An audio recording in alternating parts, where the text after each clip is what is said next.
Hey Norma, how are you? Hey Sue Ann. Let me see if I can keep this where I can see your comments. How are you, my dear? Good to see you. So welcome, welcome, welcome, everybody. This is my second episode here, Facebook Live. Yeah, yeah. Molly's Moments with Jesus. So look, this is shared to a few places, so you all come in as you can. Um, this is shared, of course, to my Onward with Molly / Cooking with Molly page, where a lot of my inspiration, motivation, funny stuff, all of that is.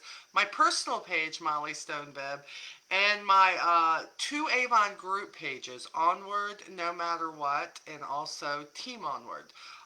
So my team page and them, and look, and if you're on those pages and this is not something that you're interested in, just keep scrolling. But see, they're my groups, and I feel that one day you're going to have a need for a little Jesus, because something's going to go bad in your life, and you're suddenly going to hit your knees, and you're going to wish that you had had some answers or some support and a little bit of Jesus in your life. Because I feel like that's when people go running to him, and I'm guilty, okay? I'm guilty too. I do the same thing. Hi, Mary. So I thought that I'm going to share this because sometimes when the day before has gone so bad or your morning just completely sucks, no matter what, or maybe business is all over the place, you can definitely use a little bit of Jesus. And who couldn't use a little bit of Molly along with that? Okay, so Mama Molly is here. This is the second edition. We put the first one on on YouTube also, so that we're not going to go into why I decided to start this and all my wrestling with God, because that's in the first episode. You can go back and watch it. But definitely wanted to come on here and share some things that have meant something to me. Hey, Jason, how are you? I'm just looking here, guys, trying to keep up with this. A lot my thing. Okay, there's Angie. I see Angie now. Okay, now I'm able to see some of them. Thank goodness. Hi, Teresa. Hi, Becky. Hi, Rose. Kathy, how are you? Yes, I see you. I'm not having coffee this morning, if you can believe it. My throat's a little sore, so I'm having. How about this cup, though? Look at this. Somebody had that made for me. How about that? Onward, no matter what. It suits, right? So I'm having a little bit of hot tea. I used to be a Lipton girl. Lipton tea bags. That's all I did. And my mother-in-law turned me onto Red Rose tea. And I have not gone back. Let me tell you, it is so good. It is so very good. Mm, so good. A little bit of honey in there, and woo, woo, it'll kick it out of you for sure. So hello everybody. Let me get here now where this is on the men. Hi Stephanie, how are you? And Stephanie, boy, I got two Stephanies today. I lucked out. Yes, Mary, we all need some Jesus. A lot of people don't realize that, but we do. Hey Angie, how you doing? Um, I know this is early. Look, in all honesty, guys, my life has changed a lot in the last 6 months. I am back to working a second job and trying to make ends meet with the new medical bills coming in and the new health insurance. And I don't have my Avon business quite where I need it yet in order to take care of all that too. So you know me, if you've been following me for 18 years, you know I do whatever it takes to get it done. And that way, you know what? I got nobody to blame but me if I don't get out there and make things happen. And I love when I have to have a side hustle to have something that helps me build my regular business, my heart, my soul, which is my Avon business. And anytime I pick something from Ubering to Instacart or something I can do on my own time, and I can share everything I do, because see, I love people.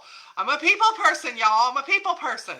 And so I always have brochures and samples, and people will see, my tag, all of that good stuff. My sign still isn't on my car yet. But when they see it, they ask, and if they ask, I can give it to them, right? So if I'm in a parking lot, if I'm in a neighborhood, they're gonna wave me down, all that good stuff. So yeah, so I'm blessed that I have found this, so I don't have to take more time away from my business. I'm not here to tell you that it is easy. But it's never been easy for me. It's never been an easy life, and I'm okay with that because if it was easy, I would turn around and say, "What's going on here? Why are things easy? I don't understand it." And that's why I thought this is good. The last year of my life has been something. Hi, Eileen, has been just crazy. You all know. Hey, Tammy Pittman, how are you, my friend? Tammy, I have a package coming to you too, friend. We'll talk later. You can private message me, and we'll talk about that. Well, listen, let's get on with what we're doing. I hope you have your coffee. This isn't going to take long, but I have been picking out devotions, and over the last year, when I was going through my cancer thing, and it took 6 months to get through all that, and it kind of brought me back to my steady ground with Jesus. Now, if you're anywhere like me, anyway like me, I was raised in a very strict Christian household. Um, Sometimes they tended to zone in on things that weren't really that important, right? Like the guys couldn't have hair over their ear, and the women had to wear, dresses, and you couldn't wear pants. The stuff that just, why are we concentrating on the wrong thing? What I've learned in my adult life is I let a lot of not so good ideas and not so good churches rob me of a really, really good God. And there's nothing I can do about that because those days are gone, right? But what I can do now is share what I truly have found for myself. Not what everybody is telling me, because there is a difference, but the fact that you can have Jesus in your life and be you and be the best you that you can be. Ah, that's just refreshing. Hey, Sue Ellen, that is just refreshing to know that I'm crazy. Sometimes I cuss a little. I get angry. I get sad. I yell at my husband. I haven't always been the best mom. But I can still have Jesus in my life. This whole thing with having to be perfect and having to run around and, the crazy people who run around and all they say is, you just got to know Jesus. But the point is sometimes it's hard to know what Jesus wants from you in your life. And sometimes the scriptures are hard to read, right? I know, because guys, I grew up with it. I know. But what I realize is when I got to know the Jesus that I know, which I believe is the true Jesus. And if you want to know a lot of what helped me, if you haven't watched the series, The Chosen, yeah, yeah. If you haven't watched The Chosen, all I'm going to say is go watch it because that's my Jesus. That's all I'm going to say. But you need to go watch it. And the next season's getting ready to come out. And I'm going to tell you that it changed my perspective that when you can learn the heart of Jesus, and you can try to have the heart of Jesus, it will not just change your life. It has the ability to change the lives of people that you come in contact with every single day. And sometimes people say, Molly, I don't get it. How do you do this? How did you get through this? How is it that you think this or that? And here's the truth. I believe it's God. I believe God is what got me through every challenge in my life. And by the way, you heard that, every challenge, right? It's not easy. Nobody promised easy. But I have found that there are certain things I've read during this journey that I know if it's helped me because I'm so much like you, I believe that it can help you. So this is why I decided to do this. I need you to know I fought it.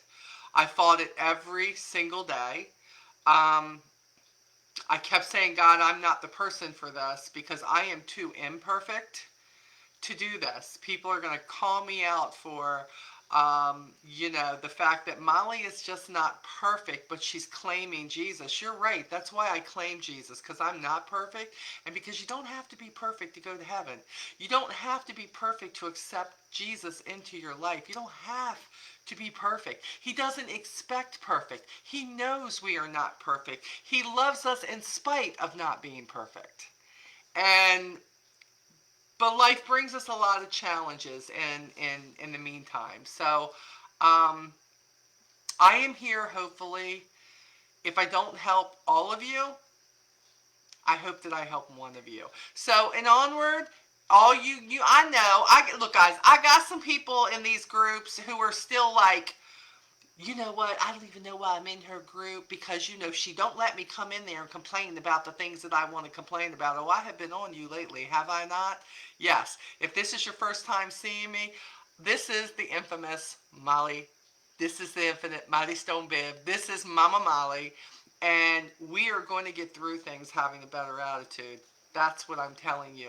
But you know what makes it easier? Having a little Jesus in your life. So, again, I am reading from the devotional Embraced. Okay, this book here again was sent to me during a really bad time last year, and it gives certain situations in your life that you're like, oh my God, that's me, that's me, that's me. And about every chapter I have read in this, let me be honest, it's me. It's absolutely me. And what I'm hoping is a lot of it is you. And not everybody has the funds, especially in these days, and inflation and so many doubts and so much hate going around and so much bickering about so many things, that sometimes you just need to know that there's a different way to look at things, okay? So what we're talking about, you'll notice that on the thing I put analysis paralysis. And I had heard this before, right? But I had never really dived in deep to it. Um, let me read the verses first that this is based on, and then we're going to talk. We're going to do a specific situation, and hopefully this is going to help you. Okay, this is Romans 8:26 through 28. The Spirit helps us in our weakness. We do not know what we ought to pray for. Do you feel that way a lot? I do. I felt like I had to learn to pray all over again, and what I realized is people make prayer this big thing. No, it's not. It's just simply talking to God. It's no different than me getting on here having this conversation with y'all right now, right? This is how I talk to Jesus. I told you last week, right? Really, God? Kind of like that. That's just what I do. And if you have that relationship with Him that you build, that's what He wants. He wants you just to, it doesn't have to be, oh Lord, Heavenly Father, coming from the cross. I'm not making light. I am just saying, I'm sure Jesus gets a lot of that, but I'm not that person. I'm just Molly. And I want to be able to talk to Him the way I talk to you and share. And I have such a peace when I do that. And I think He smiles down when I talk to Him, when I thank Him for the blue skies, when I say, wow, God, I can't believe you did the sky like that this morning. Or how about, whoa, Jesus, that storm last night, whew, that was a big one. I don't know whose attention you was trying to get, but I hope you got it, right? I know you've probably learned a lot different, but I'm telling you, He very much just wants us to talk to Him as who we are. Okay. But the Spirit Himself intercedes for us through wordless groans. And He who searches our hearts knows the mind of our spirit. He knows us. Because the Spirit intercedes for God's people in accordance with the will of God. And we know, oh Lord, come on guys, Romans 8:28. And we know that in all things God works for the good of those who love Him, who have been called according to His purpose. And I've got news for you. If you're still here, you're called. You may not be answering, but you're called. Okay? So think about that. So hopefully you're going to figure it out real soon. So let's get to the story, right? Okay. This says maybe you've been there. A decision needs to be made. You ponder and you pray, you research, and you get other people's opinions. You analyze the hows and the what ifs. You desperately want to know which is the one right decision to make, the perfect one, the will of God. Not being able to make a decision is a feverish symptom, but not the real sickness. Fear of failure. Oh, my Avon sisters and brothers, how many times have we talked about this in live streams? Fear of failure is the real cause of our analysis paralysis. We should fear stepping out of God's will, for sure. But if you desire to please God with the decision you make, and afterwards it proves to be a mistake, okay, so hear that. If you desire to please God with the decision that you make, if you want to be in God's good graces, right, and afterwards it proves to be a mistake, it's an error, not the end. It's powerful. Error, not an end. It took me quite a while to get this. I remember being a young girl wondering how in the world I'd make all the right decisions in life. What if I picked the wrong college? And then picked the wrong town to move to after college? And then picked the wrong job that put me in the wrong circle of friends? And then 1,000 more mistakes that all spun off of picking the wrong college.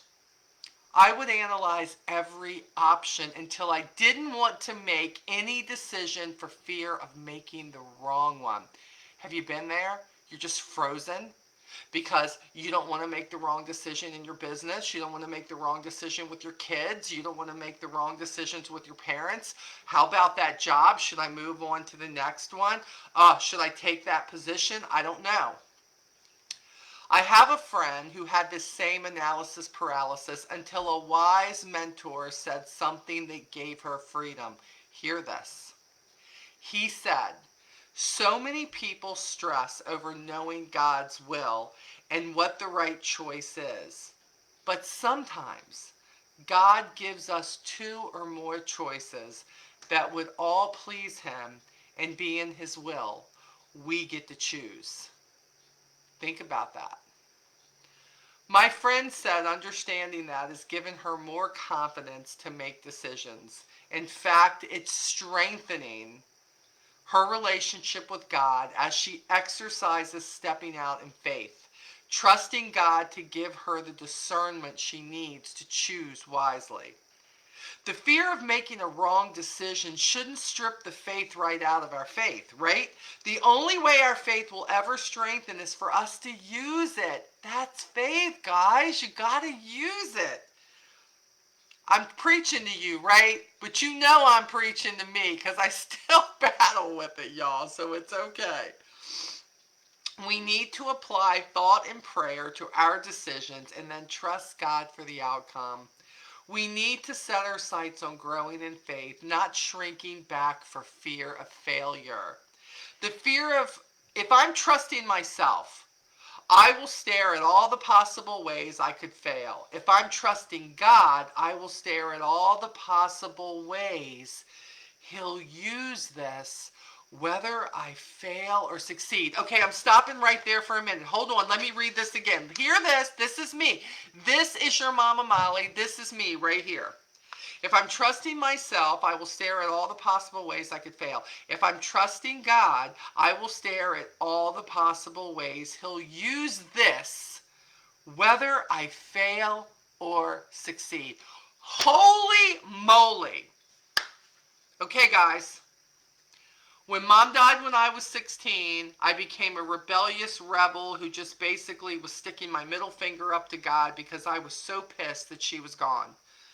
Definitely was not the right thing to do, right? I married someone who gave me two wonderful boys that I will never regret.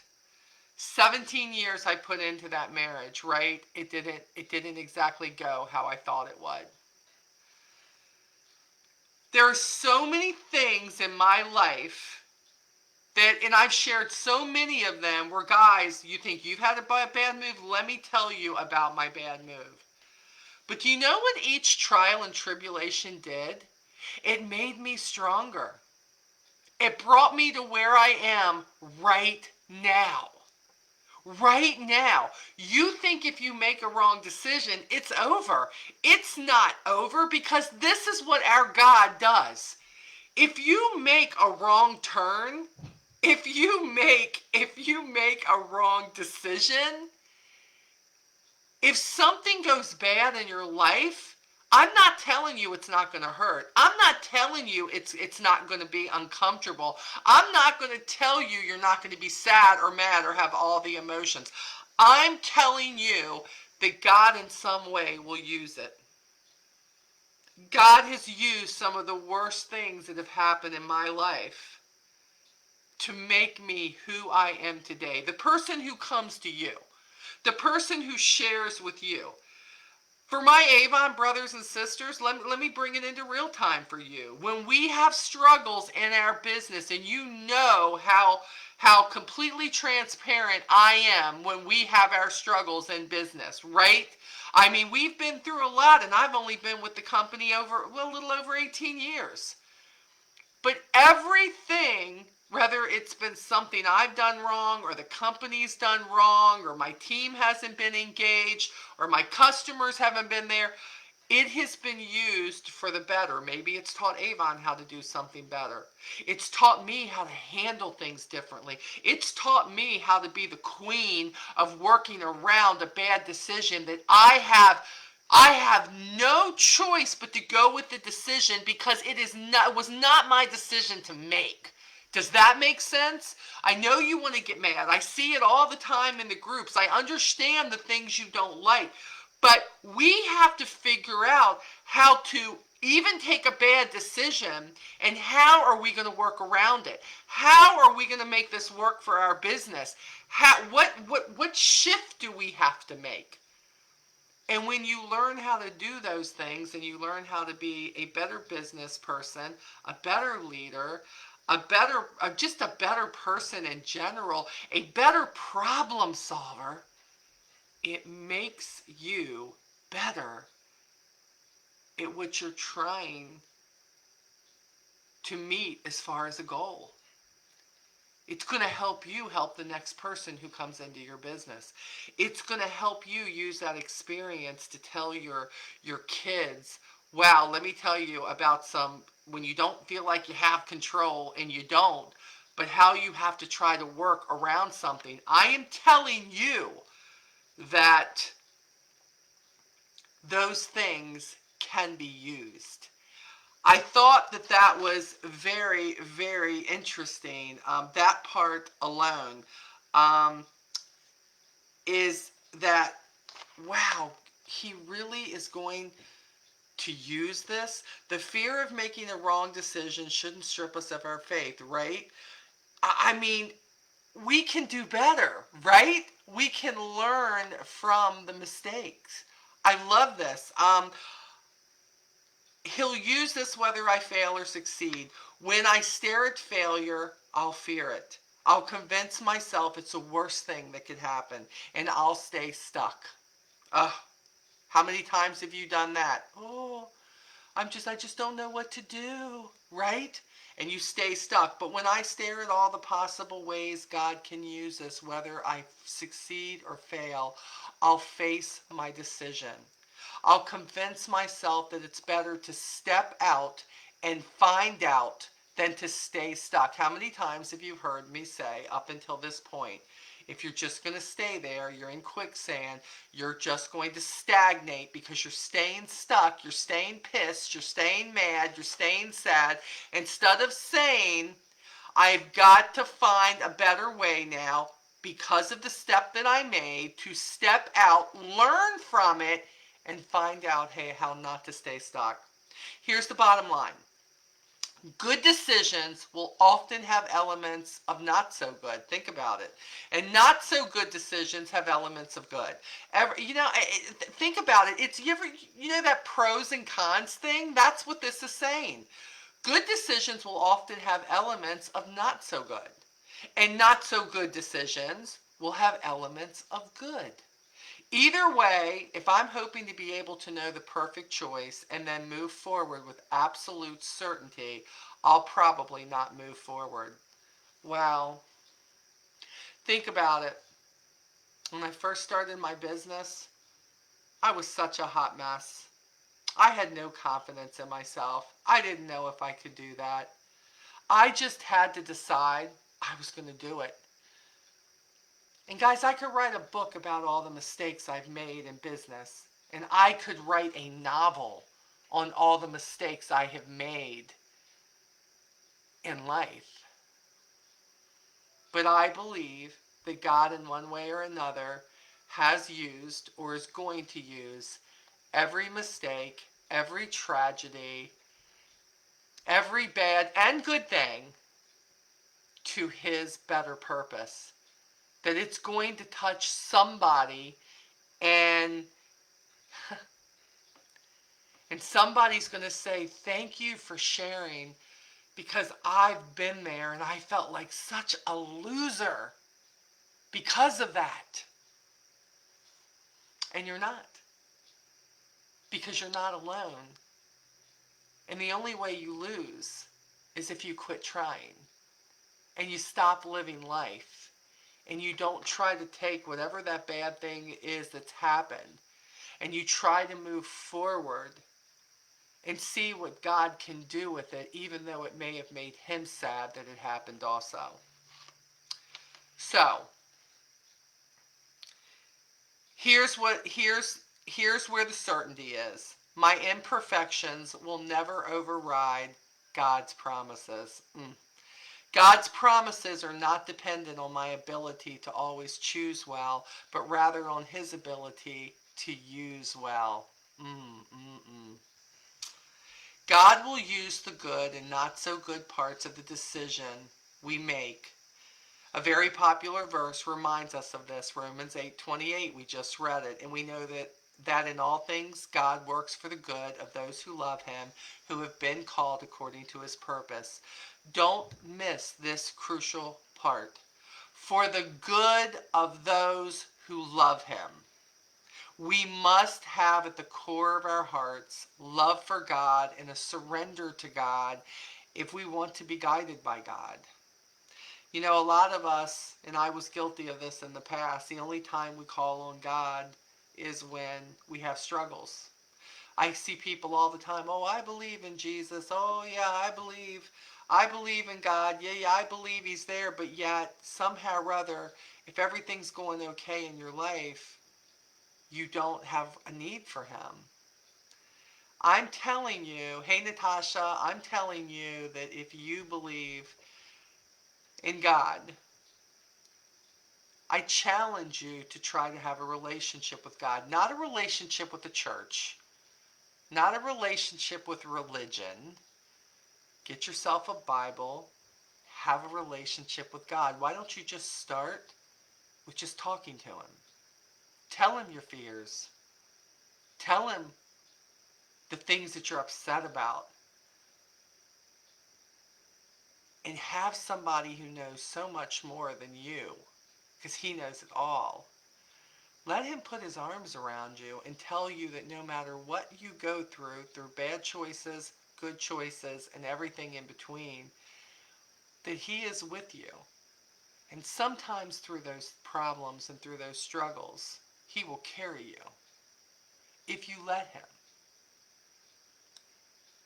I think Jesus is the only person I know that he loves being a friend to all, but once the struggle is over, you kind of leave that friend behind. You forget about him.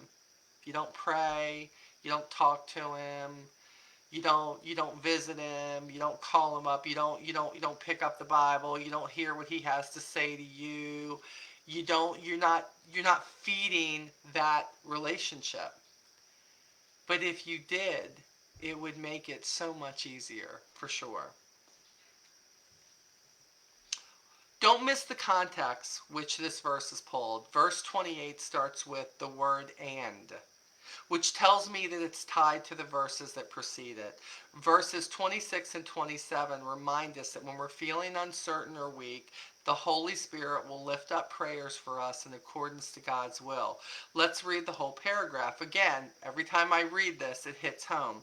The Spirit helps us in our weakness. We do not know what we ought to pray for, but the Spirit Himself intercedes for us through wordless groans. And He who searches our heart knows the mind of the Spirit, because the Spirit intercedes for God's people in accordance with the will of God. And we know that in all things, God works for the good of those who love Him, who have been called according to His purpose. If your heart and your mind are aligned in the direction of God, you don't have to agonize to the point of paralysis over decisions before you. We will steer where we stare. Think about that. We will steer, S-T-E-E-R, steer, like a steering wheel, where we stare, S-T-A-R-E, where we look. If you're looking at God, if you are looking at Jesus, if you are looking at His Word, if you're like, God, I feel like this is the right move to make, but if it's not, just guide me. Just guide me. Guide me through it, even if it's a bad decision. If you are going through, you cannot go wrong. Because you're either going to get through it and it's going to be good, or you're going to get through it and you're going to learn something from it. When you go through it with Him, you feel like you have a co-pilot there who is riding with you, and you're not riding this whole journey of life alone. We stare mightily at God and His plan, and if you don't know His plan, stare mightily at living out His Word in your life, and His plan will unfold day by day, decision by decision. Look, guys, I know some of this goes against what you've learned. Some of you are in these churches that are so caught up on rules and regulations that that's all you've known. I'm not going to tell you you're right or you're wrong. This is where you're supposed to be. You be there. Some of you aren't in church because you've had bad experiences. And you know what? Again, if that's where you are, I'm not going to judge that because I get it. I've been there too. But again, I consistently say the devil is using a bad church experience, bad Christian experiences. And look, there are some great Christians, guys. None of them are perfect, but some of them, they abuse what they call themselves. Okay, let's just say that they do. It amazes to me that Christians can go out and spew so much hate in this world. That is not what God has directed us to do. And by the way, you can speak your truth without being hateful. You can. Because I don't know how you think that makes you welcoming. I don't know how you think that that makes anybody want to be a part of Jesus. See, that was my problem. I didn't like being looked at as the weirdo who was in a cult. And that's almost what it felt like at times. Although I was caught up in it, so how would I know? But when I really got to reading the scriptures themselves, and I always tell people, don't start at Genesis. Don't. That can be really confusing. You can if you want to, but start with the New Testament. Start with Matthew, Mark, Luke, and John. Read about Jesus. Read about Him. I have always been able to call on Jesus during the bad times of my life, and I have been very, very guilty of that. In the last year of my life, I decided that I really needed to examine my relationship with God. That I needed to treat Him more like a friend, and a friend who came here to die on the cross for my sins and your sins, the sins of the world. Whether you love Him, whether you hate Him, whether you believe Him, guess what? He still did it. If you don't want anything to do with Him, that's okay. He's still waiting. He's the most patient individual I know, for sure, because I probably would have said pound sand a long time ago. People curse at Him. People go against things that we know are His Word. But you know what? Quit trying to call all those people out on everything that they're doing. And if you want to be a true example for Jesus, do what He did. Show some love. Show some love. If you're trying to make a decision, just make the decision. Don't sit there and stagnate. know that God is going to use that decision in every way. Maybe it'll teach you something you don't want to do next time. That's life, guys. That's what happens. It's life.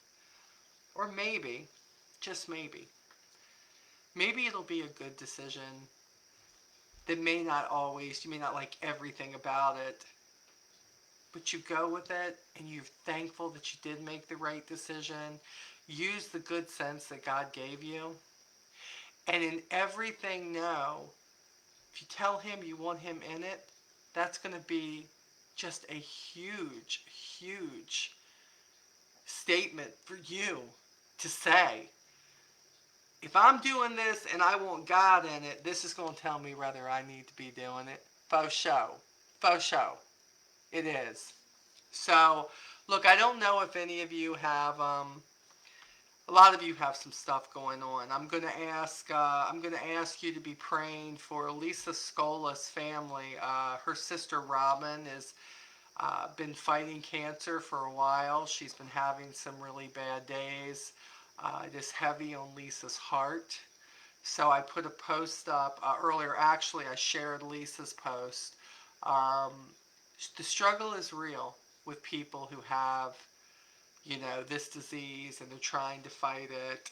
And with that, it can bring depression, it can bring moodiness, it can bring just so many things that are bad. I truly believe that cancer is completely of the devil.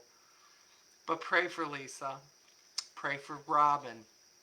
Pray for her sister Robin as she's going through this. But pray for the family, because when people go through things like this, I saw firsthand, look, I'm not in any way have I gone through what Robin Scola's going through. But that cancer thing last year with me, let me tell you something. I would look around and I would see how it was affecting Lee and how it was affecting my kids and my sister-in-law and all of my family, because their Molly could have cancer. And luckily, with this, it was caught so early, we didn't have to go through all the devastating chemo and radiation and all of that. They were able to remove it, and I am on the mend. And God has used that. You all, if you follow me, you know that story too. God is good. But God can be good through the hard struggles too. Because, see, God took my mom home when I was 16. She was 44 years old. Man, that was hard. I didn't understand it. She was a good, godly woman. And I just thought, how is this okay? I don't think it is okay with God. I think that we have a very sick earth. And I think that we come from Adam and Eve. And with that came a whole lot of things in this earth. Mom didn't always take care of herself the way that she should have. It was in a time when they didn't know a whole lot about fighting that cancer. But now, hindsight, as much as I would like to have my mom here today, when I look at a devastation like that and how it has affected my life, how it turned my faith. I mean, to the worst. And then I look at where I'm at now. It took a lot of time, but God has used this story. I truly believe it's why He brought me to Avon. I think I think God has always known that I love people. That I love people, that I want the best for them. I want to see them succeed. I want to see them happy. I want to see them get through the struggles of their life. And do you know why? Because even when I didn't want God there, He got me through.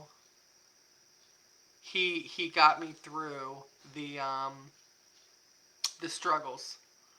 Sometimes I took the long way around, but He brought me here to you to show you that you can get through things in life, that you are stronger than you know. That when you know Him, you have nothing to fear, not even death, because after this, there's only something better. Yes, we're all left here very sad that somebody's been taken, very sad that somebody sometimes has been taken wrongfully, for sure. We hate it when we lose people, because that's who He made us. We're supposed to feel that way. He gives us love, like His love. But what they're going to, if they know Him, is a much, much just sweeter, embraced place. Heaven is there for all of us if you know Jesus. So if you're having a hard time, I need you to know you might be at the beginning of it, you might be at the middle of it. You're going to get through it. You're going to get through it, but want to get through it. Don't sit there just in fear and be paralyzed. Don't do that. Get through it. And if you want to, call on Jesus and ask him to help you. But if you want to be helped, why don't you keep that friend in your life instead of just calling on them when you need them? Because nobody likes to be used, but yet Jesus is always, always there. Um, Sue Ann says, please pray for my daughter. She has an injured foot. Also pray for Lance as he recovers from a vehicle accident. Absolutely, absolutely, we will do that. If you do have something that you would like Lee and I to pray for, please put it in the chat here. Even if you're watching this on replay, please do.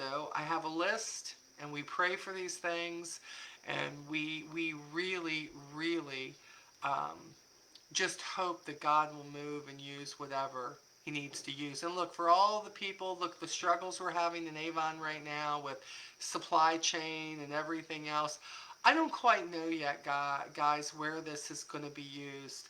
But I do believe it's going to be used. I do. I don't agree with every decision that's out there that Avon's made, and I never have. And guess what? We never will. That's the secret. We won't. But it's definitely taught me how to train my team a little differently, sometimes how to go back to things that maybe we've gotten away from, that in a struggle when we depend so much on social media and things like that. Sometimes we have to go back and we have to work a little harder, or sometimes we have to go back and work a little harder to remind us of how hard we used to work. Think about that one for a minute, okay? Sometimes that's what happens.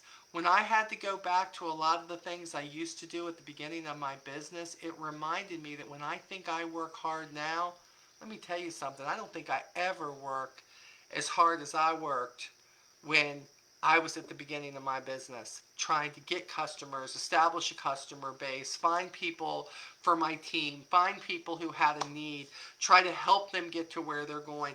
That was hard when you had to do everything in person. I mean, Marianne and I were, we were doing, meetings at the Panera Breads. And although I miss things like that, we are in an age now that because we have a team all over the country, that's not doable. So we kind of do Zooms and things like that, right? And it's always good to get together. But when you think about where we've come from, I mean, the stuff that I would watch Marianne put into her team meetings and, the gifts and stuff, and making sure she had stuff, and the copies of papers and things like that she would do. This has been an extreme reminder to me what we've been going through, and the pandemic and all these daggone struggles with getting products in. It's hard. It's hard. But it's not so hard that we can't get through it. And I'm going to tell you that having Jesus makes it a little bit easier for me. Okay, and it may not make it. Look, and if this isn't for you, like I said, just keep scrolling. It's okay. It's okay. I'm not judging you if you don't want to watch this. This is something I was led to do. I believe God gave me a following for a reason, and I have a following, and I have people who have been through so much, but I also have a community of people who love the Lord just like I do. And me finding my way back to what my relationship needs to be with me and Him, and not me and every other Christian out there, and not me and every other church out there, or every other preacher out there. Um, you got to know who He is to you. And when you find that, you're going to find peace through the struggle. You are going to find somebody who will love you unconditionally. And I know we all say we do that with our kids and all, but I'm going to tell you, if you can love people the way Jesus loves us, man, I mean, think about it. That person you love, you going to get up on a cross and be nailed? Like it or not, guys, that's history. It happened. And he did it for us.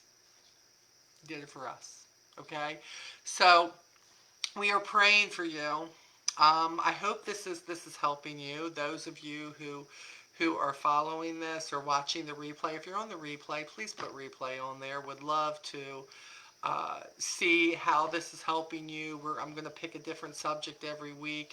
As long as God leads me to keep doing this, I'm going to keep doing it, even if just one of you show up. If one of you show up. Hi, Christine. Hey, Kelly.